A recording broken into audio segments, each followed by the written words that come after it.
Subscribe to our channel and press the bell icon. अस्सलाम वालेकुम अज़ीज़ तलबा व तालिबात। सरअब्द सत्तार खान इस यूट्यूब चैनल में आप तमाम का इस्तकबाल है। 10th Hindi Lokvani preliminary examination solve paper question answer.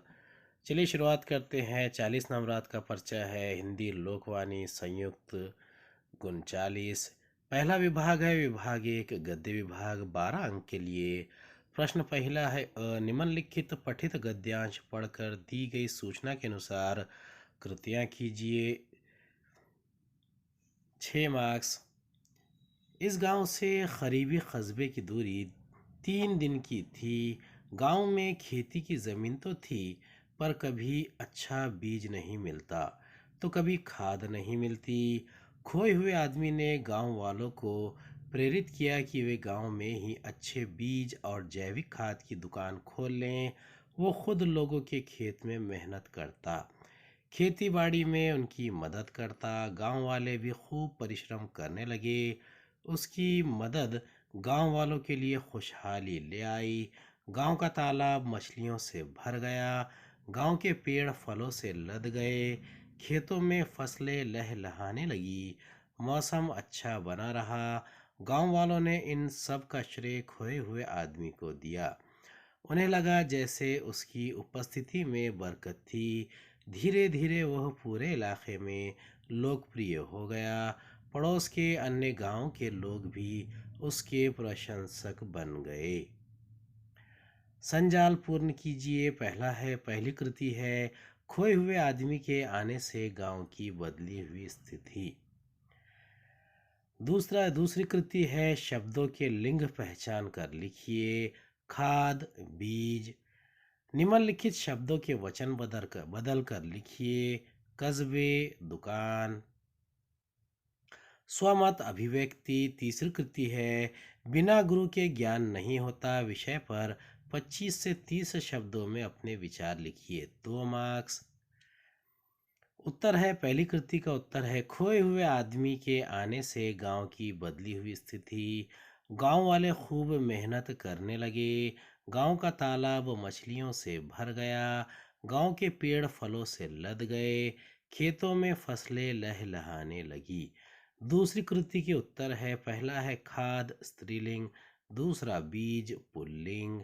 दूसरे के उत्तर है पहला है कस्बे कस्बा, दुकान दुकानें। तीसरी कृति है गुरु अपने शिष्य का मार्गदर्शन करता है जिसे प्रेरणा लेकर शिष्य बड़े बड़े कार्य करने में सफल हो जाते हैं। चाणक्य जैसे गुरु ने अपने विलक्षण शिक्षा के द्वारा चंद्रगुप्त मौर्य को मगध राजा राज्य के सिंहासन पर आसीन करा दिया था। महाभारत के युद्ध में विजयी होने वाले पांडवों को अस्त्र शस्त्र चलाने की विद्या में गुरु द्रोणाचार्य ने ही निपुण किया था। ज्ञान केवल गुरु से ही मिल सकता है। इस बात से शायद वह भील युवक भी परिचित था जिसने गुरु द्रोणाचार्य से अस्त्र शस्त्र की शिक्षा देने के लिए प्रार्थना की थी।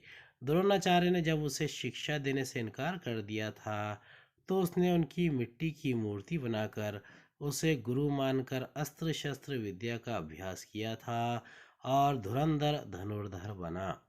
प्रसिद्ध क्रिकेट खिलाड़ी सचिन अपने क्रिकेट गुरु रमाकांत आचरेकर के प्रशिक्षण से ही विश्व प्रसिद्ध खिलाड़ी बन सके। इससे यह सिद्ध होता है कि बिना गुरु के ज्ञान नहीं हो सकता। प्रश्न पहले का आ है निम्नलिखित पठित गद्यांश पढ़कर दी गई सूचनाओं के अनुसार कृतियाँ कीजिए। 6 मार्क्स। अमृता प्रीतम आप औरत को औरत के तौर पर महत्व नहीं देते, केवल माँ के तौर पर महत्व देते हैं। शोभा सिंह मैं रचनात्मक शक्ति के संबंध में कह रहा हूँ। जैसे अमृता का महत्व उसके लेखिका होने के कारण है, शोभा सिंह का चित्रकार होने के कारण, उसी तरह औरत का महत्व उसके माँ होने में है। उसकी रचनात्मक शक्ति उसके माँ होने में है और अपने अस्तित्व की धरती में वो एक बीज को धारण करने के लिए माँ बाप बहन भाई घर सहेलियाँ सब कुछ छोड़कर वह एक नई और ऊपरी धरती पर चली जाती है। यह कितनी बड़ी साधना है।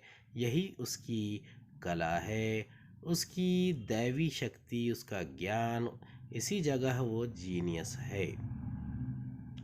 अमृता प्रीतम, कलाकार का कर्म समूची दुनिया के होने में कोई फर्क डाल सकता है? शोभा सिंह, मैं एक सच्चे कलाकार का कर्म एक छोटी सी जलती हुई मोमबत्ती समझता हूँ, जो दूर तक उजाला नहीं कर सकती, पर अपने इर्द गिर्द दो चार हाथ धरती को जरूर चांदना दे सकती है। यही दो दो चार चार हाथ का चांदना पूरी सभ्यता को प्रभावित कर सकता है। आकलन कृति है, पहली कृति है आकृति पूर्ण कीजिए। 2 मार्क्स, माँ का महत्व। दूसरी कृति है शब्द संपदा। निम्नलिखित शब्दों के पर्यायवाची शब्द लिखिए। धरती, उजाला। गद्यांश में प्रयुक्त शब्द युग्म लिखिए। 1 मार्क्स, स्वमत अभिव्यक्ति। रचनात्मक शक्ति का महत्व विषय पर अपने विचार 25 से 30 शब्दों में लिखिए। 2 मार्क्स। पहली कृति का उत्तर है माँ का महत्व, माँ का अस्तित्व, उसकी साधना, उसकी कला, उसकी दैवी शक्ति। दूसरी कृति के उत्तर है धरती, भूमि, उजाला, प्रकाश, माँ, पाप, इर्द गिर्द। तीसरी कृति का उत्तर है रचनात्मक। रचनात्मकता का अर्थ है सृजनशीलता अर्थात कल्पना। कल्पना अर्थात नव सृजन की यह शक्ति जो कलाकारों, कवियों, चित्रकारों तथा वैज्ञानिकों में होती है। वे लोग अपने आसपास की दुनिया को ही आधार बनाकर नव निर्माण करते हैं। रचनात्मक शक्ति के माध्यम से किसी एक भौतिक पदार्थ से भिन्न भिन्न कृतियों का निर्माण किया जाता है। जैसे लकड़ी भौतिक पदार्थ से अलग अलग कलात्मक कृतियों का निर्माण। रचनात्मक शक्ति के द्वारा एक बच्चा रेत से घर बनाता है, वही एक कलाकार रेत में अपनी कृति से भावों को उतारता है। कोई रेत का उपयोग मकान बनाने में करता है, तो कोई रंगोली, सौंदर्यात्मक ललित कला बनाने में। जिस प्रकार रेत अथवा लकड़ी के माध्यम से सौंदर्यात्मक एवं ललित कला का निर्माण होता है, उसी प्रकार शब्दों से भी विभिन्न उपयोगी एवं सौंदर्य परक रचनाओं का निर्माण होता है। ये सभी सृजन संभी तभी संभव है जब हमारे भीतर रचनात्मक शक्ति हो। विभाग 2, पद्य 8 अंक। प्रश्न दूसरा निम्नलिखित पठित पद्यांश पढ़कर दी गई सूचनाओं के अनुसार कृतियां कीजिए। 4 मार्क्स। सोहत है चंदवा, सोहत है चंदवा सिर मोर को, तैसिए सुंदर पाग कसी है, वैसिए गोरज भाल बिराजत, जैसी हिये बनमाल रसी है। रसखान बिलोकत बौरी भई, दुर्गन मोदी है कै गवाले पुकार हंसी है, खोली रे घूंघट खोलो कहा, वह मूर्ति नैननी मांझ बसी है। शेष गणेश महेश दिनेश, सुरेशहु जाहिर निरंतर गावे, जाहि आनंदी अनंत अखंड, अच्छेद अभेद सुवैद बतावे। नारद से सुख व्यास रटे, पचिहारे तव पुनि पार पावे, ताही अहिर की छोहरियाँ छछियाँ, भारी छाछ पै नाच नचावे। पहली कृति है संजाल पूर्ण कीजिए। 2 अंक। वेदों में श्री कृष्ण को कहा गया है। दूसरी कृति है पद्यांश की अंतिम 2 पंक्तियों का सरल अर्थ 25 से 30 शब्दों में लिखिए। 2 अंक।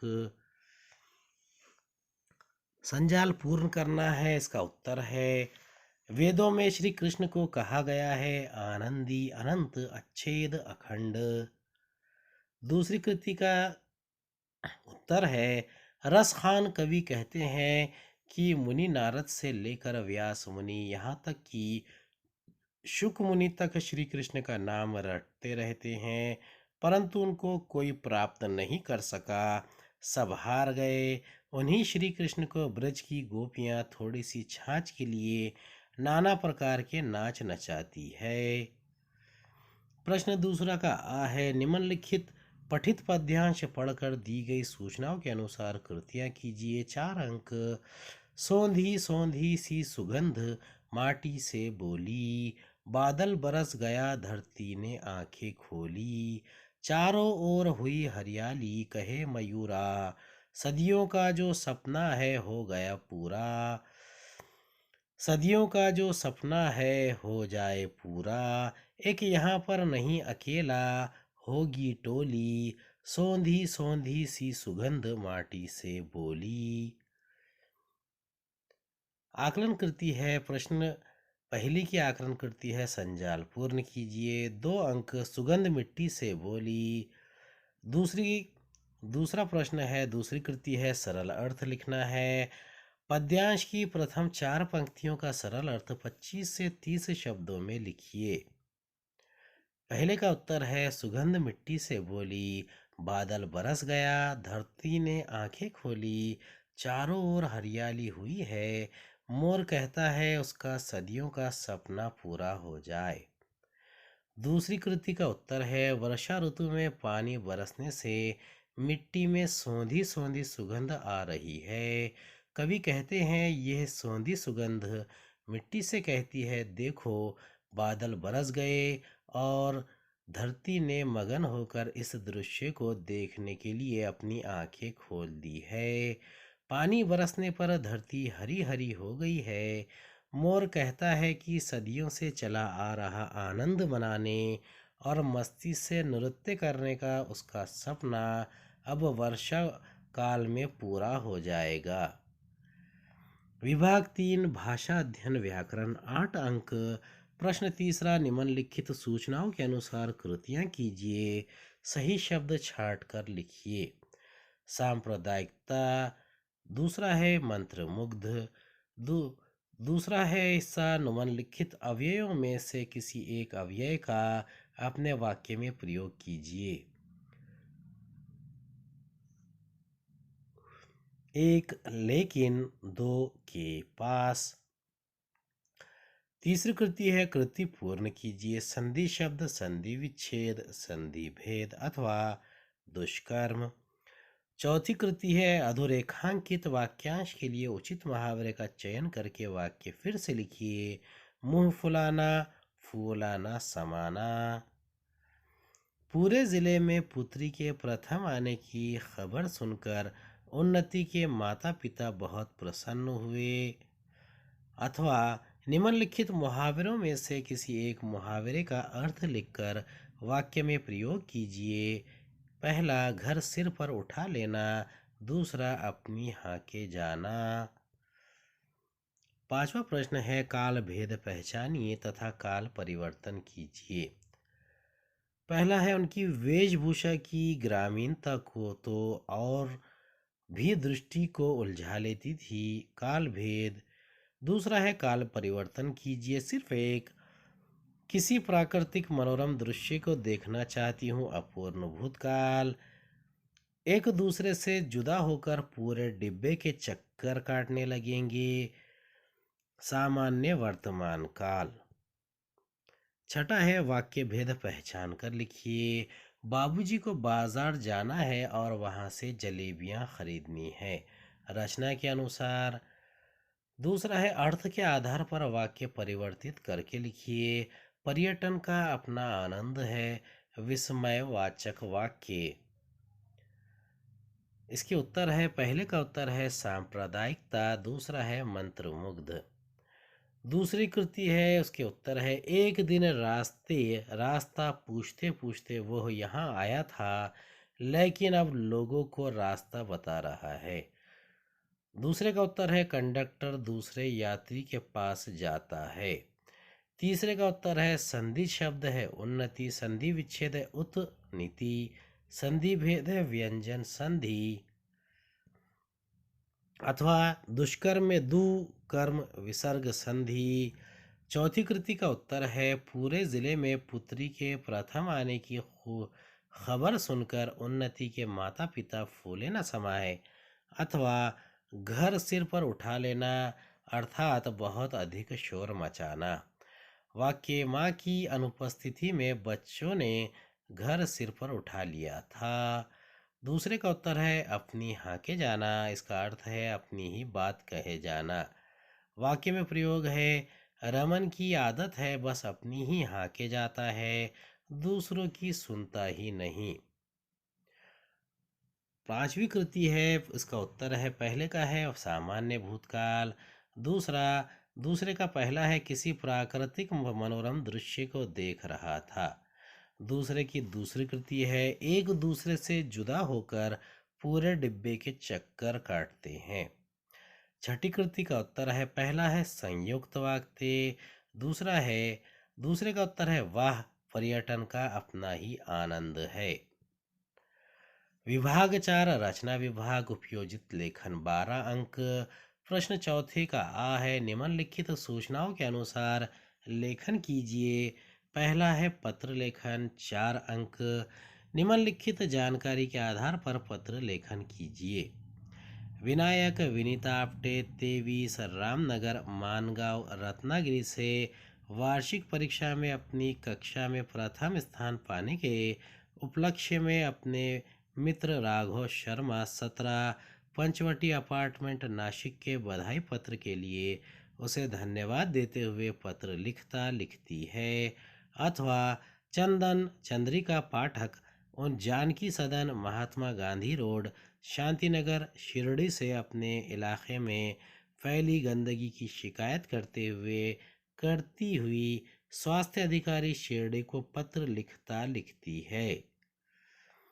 दूसरा है कहानी लेखन। निम्नलिखित मुद्दों के आधार पर 60 से 70 शब्दों में कहानी लिखकर उसे उचित शीर्षक दीजिए तथा सीख लीजिए। 4 अंक। एक चित्रकार जंगल में प्राकृतिक चित्र बनाना, शेर का सामने आना, डरना, शेर से कहना आपका चित्र बना दूं, शेर तैयार, फिर कहना आगे का चित्र पूरा मुंह पीछे की ओर करके बैठो, शेर का मुंह पीछे की ओर करके बैठना, चित्रकार का भाग जाना सीख। अथवा गद्य आकलन प्रश्न निर्मिति। निम्नलिखित परिच्छेद पढ़कर ऐसे 4 प्रश्न तैयार कीजिए जिनके उत्तर गद्यांश में एक एक वाक्य में हो। स्वामी रामानंद तीर्थ एक बार जापान गए। वे रेल में यात्रा कर रहे थे। एक दिन ऐसा हुआ कि उन्हें खाने को फल न मिले और उन दिनों फल ही उनका भोजन था। गाड़ी एक स्टेशन पर ठहरी तो वहाँ भी उन्होंने फलों की खोज की, पर वे ना पा सके। उनके मुंह से निकला जापान में शायद अच्छे फल नहीं मिलते। एक जापानी युवक प्लेटफॉर्म पर खड़ा था। वह अपनी पत्नी को ट्रेन में बैठाने आया था। उसने ये शब्द सुन लिए। वह अपनी बात बीच ही में छोड़कर भागा और कहीं दूर से एक टोकरी ताज़े फल लाया। वे फल उसने स्वामी राम तीर्थ को भेंट करते हुए कहा, लीजिए, आपको ताज़े फलों की ज़रूरत थी।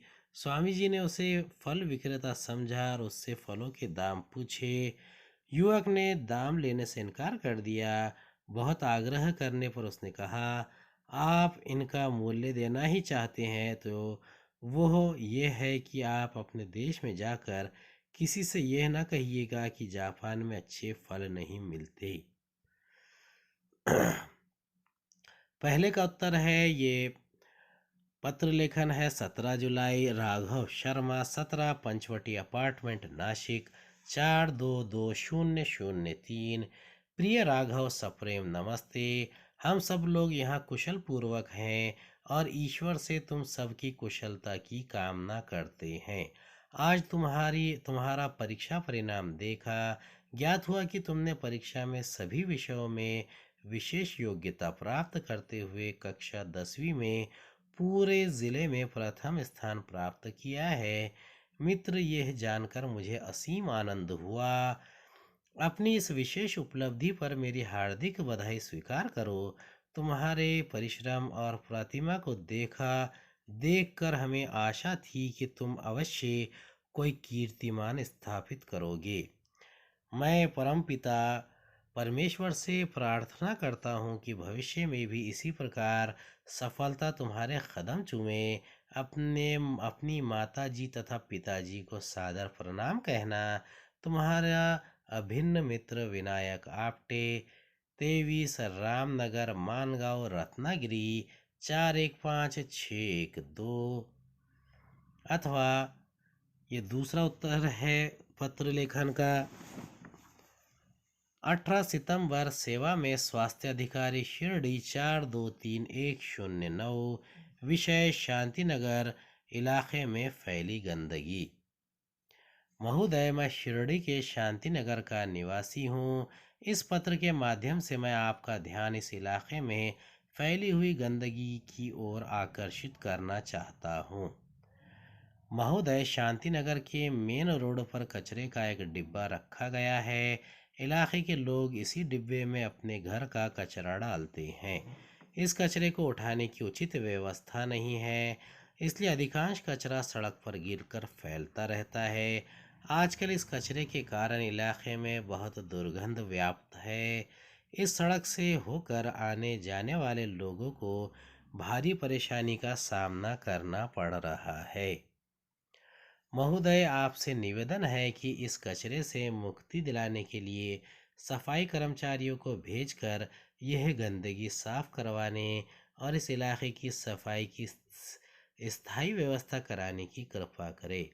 धन्यवाद सहित भव्य दिए नंद नंदन पाठक, 23 रामनगर महात्मा गांधी रोड शांति नगर शिरडी 423109। दूसरे का उत्तर है चित्रकार की चतुराई। एक चित्रकार था, उसे प्राकृतिक दृश्य वाले चित्र बनाने का शौक था, इसलिए वो प्रातः जंगल में नदी के किनारे जाकर चित्र बनाया करता था।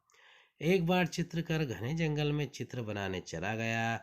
जंगल में एक जगह खूब हरियाली थी, रंग बिरंगे फूल खिलते खिले हुए थे। चित्रकार वहीं बैठकर चित्र बनाने लगा। तभी सामने से वहां एक शेर आ गया। शेर को देखते ही चित्रकार के होश उड़ गए। फिर भी उसने हिम्मत की और शेर से कहा, हे जंगल के राजा, आप इस पत्थर पर बैठ जाइए, मैं आपका एक सुंदर सा चित्र बना दूं। चित्र बनाने की बात सुनते ही शेर खुश हो गया और चित्रकार के सामने बैठ गया। चित्रकार देर तक शेर का चित्र बनाता रहा। कुछ देर के बाद वो शेर से बोला, महाराज, आपके अगले भाग का चित्र तो बन गया। अब आप मुंह उधर करके बैठ जाइए तो मैं आपके पिछले हिस्से का भी चित्र बना दूं। अपने पूरे शरीर का चित्र बनवाने के लालच में शेर पीछे की ओर मुंह करके बैठ गया। चित्रकार को काफी समय लगता देखकर शेर सुस्ताने लगा। चित्रकार तो इसी मौके की ताक में था। उसने चित्र बनाने का अपना सारा सामान समेटा और चुपके से वहां से 9-2-11 हो गया। इस प्रकार चतुराई से चित्रकार ने अपनी जान बचा ली। इसकी सीख है, चतुराई से काम लिया जाए तो संकट को टाला जा सकता है। अथवा प्रश्न तैयार करते हैं। तैयार किए हुए प्रश्न है, पहला है स्वामी राम तीर्थ के मुंह से क्या निकला। दूसरा, जापानी युवक प्लेटफॉर्म पर क्यों आया था। तीसरा, जापानी युवक ने स्वामी राम तीर्थ को क्या भेंट किया। चौथा, जापानी युवक ने स्वामी राम तीर्थ से अपने देश में जाकर क्या नहीं कहने के लिए कहा। प्रश्न चौथे का आ है, निम्नलिखित विषयों में से किसी एक विषय पर लगभग 60 से 70 शब्दों में निबंध लिखिए। 4 अंक निबंध लेखन। पहला है बरसात का एक दिन। दूसरा, एक भिखमंगे की आत्मकथा। तीसरा, यदि सूरज ना होता। इसका उत्तर है बरसात का एक दिन। बरसात का इंतज़ार सबको होता है। बरसात का पहला दिन लंबे इंतज़ार के बाद आता है। बरसात के उस पहले दिन को मैं कभी नहीं भूल सकता। आषाढ़ का महीना शुरू हो चुका था और सूर्य देवता आग बरसा रहे थे। पेड़ पौधे मुरझा गए थे। नदी नालों, तालाब और झीलों का पानी सूख गया था। पशु पक्षी मनुष्य सभी गर्मी से बेहाल हो रहे थे। सबके मन में एक ही चाह थी कि बरसात हो और शीतलता मिले। इस गर्मी से तंग आकर मैं गांव से दूर एक पहाड़ी पर चला गया था। एकाएक तेज हवा चलने लगी और आकाश आकाश काले काले बादलों से ढक गया। बादलों की गड़गड़ाहट, बिजली की कड़कड़ाहट और पवन की सरसराहट ने पूरे वातावरण को बदल दिया। धीरे धीरे पानी की बूंदें गिरने लगी। आषाढ़ की यह पहली आषाढ़ की ये पहली बौछार कितनी आह्लादक थी। बरसात की ये बूंदें सुहावनी और सुखद लग रही थी। वातावरण की ठंडक ने कलेजे को तर कर दिया। धीरे धीरे धरती भीगने लगी। उसकी सौंधी गंध चारों ओर फैल गई। देखते ही देखते वर्षा का जोर बढ़ा। चारों ओर जल ही जल दिखाई देने लगा। मैं अब तक पूरी तरह भीग चुका था। इस पहाड़ी से नीचे बहुत बहते हुए पानी की आवाज बहुत मधुर लग रही थी। पेड़ों की पत्तियां पानी से धुलकर चमक उठी थी। मुरझाई घास और लताओं में भी जान आ गई थी। आकाश में उड़ती हुई पक्षियों की टोलियां मानो बादलों को धन्यवाद दे रही थी। मयूर नृत्य करने लगे। पपीहों पपीहे की पीयू पीयू की मधुर ध्वनि से वातावरण सुरीला हो गया था। मेंढकों की टर टर की आवाज कर्णप्रिय लग रही थी। प्रकृति वर्षा के आगमन से झूम उठी थी। वर्षा कुछ थमी तो मैं पहाड़ी से नीचे उतरा। पानी में भीगते हुए आने का आनंद अनोखा था। कितना मधुर और आह्लादक था बरसात का वह पहला दिन। एक भिखमंगे की आत्मकथा इसका उत्तर है। जी हाँ, मैं एक भिखमंगा हूँ। मेरे हाथ में पैसे देने वाले तो बहुत मिलते हैं, परंतु मुझे सच्ची हमदर्दी तो कम लोगों से ही मिलती है। आप मेरे बारे में जानना चाहते हैं? अच्छी बात है, तो मैं सुनते जाइए। मेरा जन्म दक्षिण भारत के एक गांव में हुआ था। मेरे माता पिता बड़े किसानों में के खेतों में मजदूरी करते थे। घर के नाम पर नदी के किनारे एक टूटी फूटी झोपड़ी थी। पिता आलसी और कामचोर थे। उन्हें देशी शराब पीने की लत थी। बेचारी माँ के भरोसे ही हमें 2 वक्त का रूखा सूखा खाना मिल जाता था।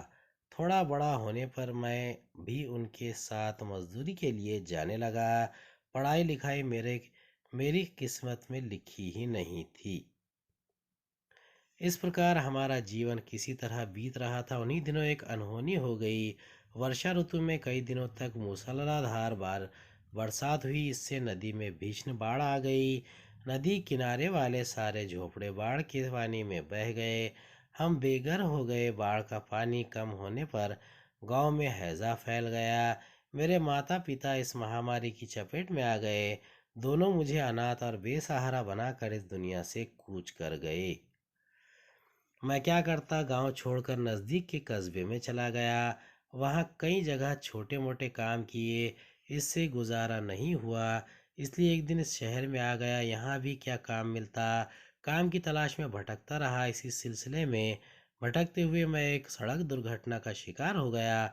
डॉक्टरों ने मेरी जान बचाने के लिए मेरा दाहिना पैर काट दिया। अब मैं बिल्कुल असहाय हो गया।